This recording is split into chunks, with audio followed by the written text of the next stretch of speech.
Dua pegawai di lingkungan Dinas Kesehatan Provinsi Sumatera Selatan atau Dinkes Sumsel yang merupakan pasangan suami istri meninggal dunia akibat COVID-19. Berdasarkan unggahan video yang diunggah di media sosial Instagram pada Selasa 23 Juni 2021, jenazah kedua orang tersebut tengah diberikan penghormatan terakhir oleh rekan sesama pegawai di Dinkes Sumsel sesaat sebelum diberangkatkan menuju pemakaman. Dalam video tersebut juga nampak hadir pula Kepala Dinkes Kesehatan Provinsi Sumsel, Lesti Nuraini, dan Sekretaris Dinas Kesehatan Provinsi Sumsel, Trisna Warman.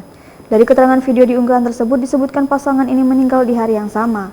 Sang suami meninggal pada dini hari sementara istrinya hanya selang beberapa jam atau pada pagi harinya. Kasih Surveillance dan Imunisasi Dinas Kesehatan Provinsi Sumsel Yusri membenarkan meninggalnya dua pegawai tersebut karena infeksi virus corona. Menurut Yusri, keduanya sempat menjalani perawatan di Rumah Sakit Umum Pusat Dr. Muhammad Husin selama beberapa hari sebelum akhirnya dinyatakan meninggal dunia. Kematian pegawai Dinas Kesehatan ini menambah daftar panjang tenaga kesehatan yang harus gugur karena berjibaku dengan COVID-19 saat harus menjalankan tugasnya di masa pandemi.